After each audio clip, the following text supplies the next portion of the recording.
Orada da var.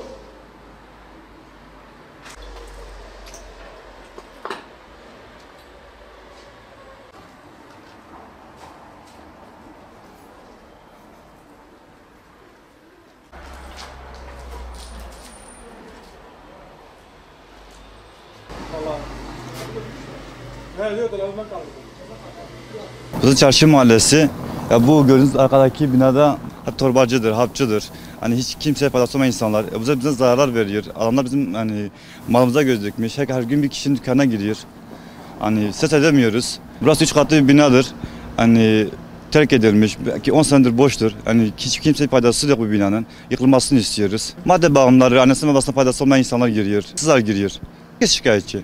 Hani çoğu kişi korkudan konuşamıyor zaten. Hani el konulmaz, hani müdahale edilmesini istiyoruz artık. Olmasını istiyoruz. Burası mekruh binaların, çarşının tam göbeği olan bir yer.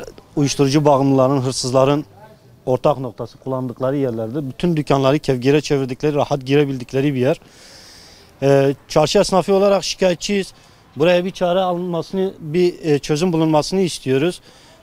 Gerçekten rahatsız, bütün pisliklerin döndüğü, hırsızlıkların, gaspların, ne bileyim birçok şeyin olduğu nokta buralar. Bir çözüm bulunmasını istiyoruz, en azından bir yardımda sayın yetkililerin bulunmasını istiyoruz. Bütün arkadaşlarımızın dükkanı hemen hemen kevgire çevrildi. Artık darabalardan da girmiyorlar. Direkt duvarları delip dükkanlara giriyorlar. Mülkiyetler hani şahsi mülkiyetlerdi. Belediyenin buraları yıkıp ya da şey yapmasından önce bu şahıslarla ulaşılması lazım.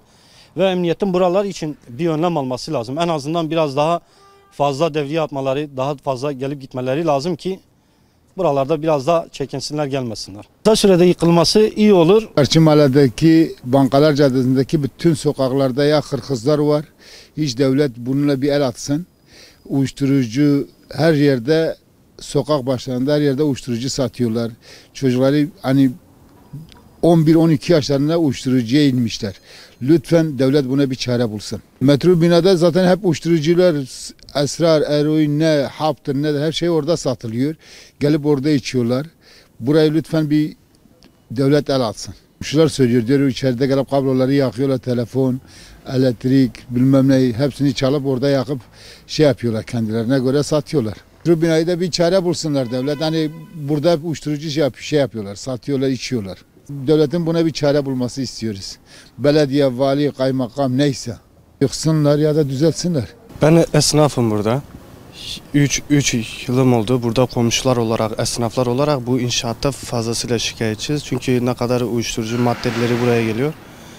İster istemez hırsızlık, zarar, komşuların penceresi, ampulü falan çok şey oluyor. Biz buranın yıkılmasını istiyoruz. Hırsızlığımız oluyor. Elektrik kablolarım kesiliyor, kapımız oluyorlar. Taşları atıyorlar otoparkın etrafına, cam, şişe. İster istemez esnaf olarak çok rahatsız oluyorum. Huzursuzuz ya 3 yıldır. Uğraşıyoruz, koşturuyoruz ama elden bir şey gelmiyor. Esnaf olarak biz burayı defalarca kapattık. Kapattığımız şekilde tekrardan onları yıktılar. Demir olsun, tahta olsun. Yıkıyorlar yani. Buranın komple yıkılması lazım. Kapatmak çözüm değil.